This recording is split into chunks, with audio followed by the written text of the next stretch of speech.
السلام علیکم ناظرین، آج ہم ایک ایسے موضوع کو ڈسکس کریں گے جس کے ذریعے انسان اپنی زندگی کو تبدیل کر سکتا ہے۔ وہ کون سا موضوع ہے جس کے ذریعے انسان اپنی زندگی کو تبدیل کر سکتا ہے؟ تو آئیے شروع کرتے ہیں۔ انسان اکثر اپنی زندگی میں اس لیے ناکام نہیں ہوتا کہ اس میں صلاحیت کی کمی ہوتی ہے، بلکہ اس لیے ناکام ہوتا ہے کہ وہ اپنی صلاحیت کو پہچان ہی نہیں پاتا۔ اللہ تعالیٰ نے انسان کو صرف ایک جسم نہیں دیا، بلکہ ایک ایسا ذہن عطا فرمایا ہے جو سوچ سکتا ہے، جو سمجھ سکتا ہے، جو سوال اٹھا سکتا ہے اور کائنات کے رازوں میں غور و فکر کر سکتا ہے۔ مگر افسوس کی بات ہے کہ ہم میں سے اکثر لوگ اپنی پوری زندگی میں اپنے ذہن کی طاقت کو بہت تھوڑا ہی استعمال کرتے ہیں۔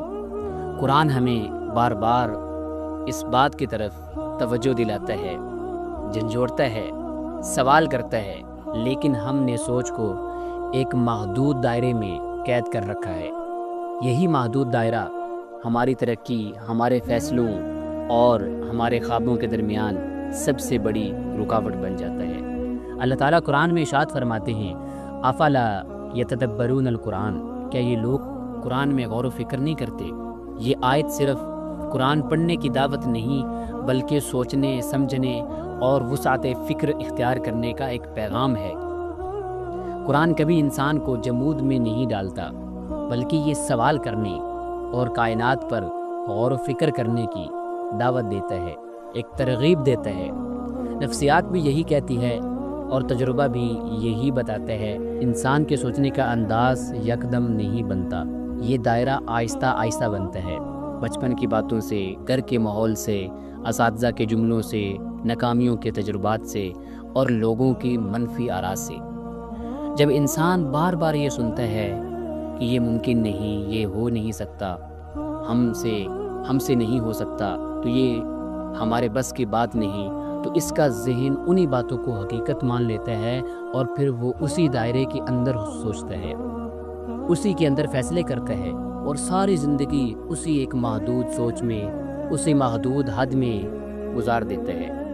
جو بات اس دائرے سے باہر ہو اسے وہ فوراً غلط یا ناممکن قرار دے دیتا ہے۔ قرآن میں ایسے لوگوں کے بارے میں واضح فرمان ہے، لہم قلوب لا یفقہون بہا، ان کے دل ہیں مگر وہ ان سے سمجھتے نہیں ہیں۔ یعنی عقل ہے، دل ہے، دماغ سب موجود ہیں مگر استعمال نہیں ہو رہے۔ انسان جیسے سوچتا ہے ویسے ہی بن جاتا ہے۔ حضور علیہ الصلاۃ والسلام کا فرمان ہے، انما الاعمال بالنیات، کہ اعمال کا دار و مدار نیتوں پر ہے، اور نیت کہاں سے پیدا ہوتی ہے؟ سوچ سے۔ انسان جیسے سوچتا ہے ویسے ہی نیت بنتی ہے، اور جیسی نیت بنتی ہے، جیسی نیت ہوتی ہے، ویسے ہی ہمارے اعمال جو ہیں وہ وجود میں آتے ہیں۔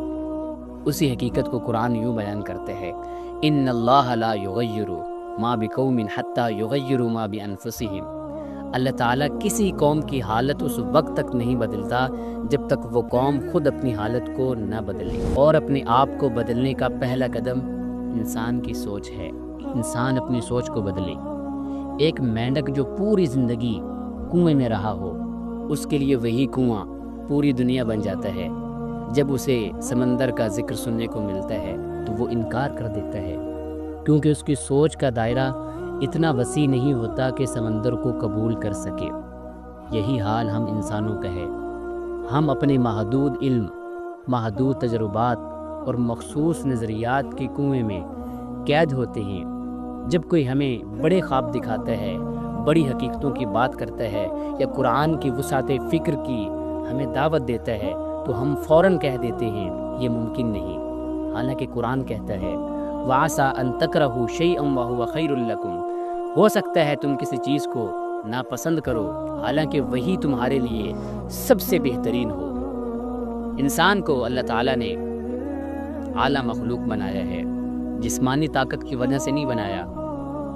چیتا ہم سے تیز ہے، ہاتھی ہم سے زیادہ طاقتور ہے، عقاب ہم سے اونچا اڑتا ہے، مگر انسان کو فضیلت ملی اسی سوچ کی وجہ سے۔ جب انسان اپنی سوچ کو وسیع کر لے، جب انسان نے اپنی سوچ کو وسیع کیا تو اس نے ایسی ایجادات کی جو جانوروں کی قدرتی طاقت سے بھی آگے نکل گئی۔ یہ سب تب ممکن ہوا جب انسان نے ناممکن کے دائرے کو توڑ دیا۔ حضور علیہ الصلاۃ والسلام خود یہ دعا مانگا کرتے تھے، ربی زدنی علما، اے اللہ میرے علم میں اضافہ فرما۔ اگر سوچ اور علم کی کوئی حد ہوتی تو آپ علیہ الصلاۃ والسلام یہ دعا نہ مانگا کرتے۔ سوچ کا دائرہ وسیع کرنے کے لیے سب سے پہلے یہ نہیں ہو سکتا کہ جملے کو اپنے ذہن سے نکال دے، اس کی جگہ یہ سوال رکھے کہ میں یہ کیسے کر سکتا ہوں۔ قرآن سوال کرنے والوں کو ناپسند نہیں کرتا، بلکہ غور و فکر کرنے والوں کی تعریف کرتا ہے۔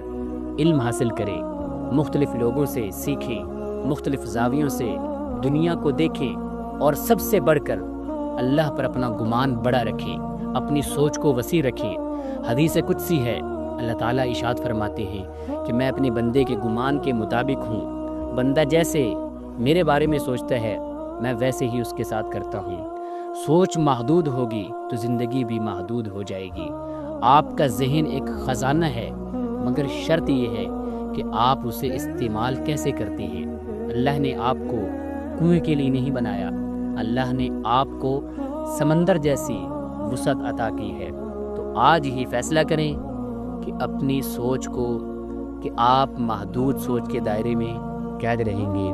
آج فیصلہ کریں کہ آپ محدود سوچ کے دائرے میں قید رہیں گے یا قرآن و سنت کی روشنی میں اپنی سوچ کو آزاد کر کے کامیابی، سکون اور مقصد والی زندگی اختیار کریں گے، کیونکہ اصل دنیا دائرے کے باہر ہے۔ تو اس لیے آج ہی سے اپنی سوچ کو وسیع کریں، بڑا سوچیں اور اپنی زندگی کو تبدیل کریں۔ اللہ نگہبان۔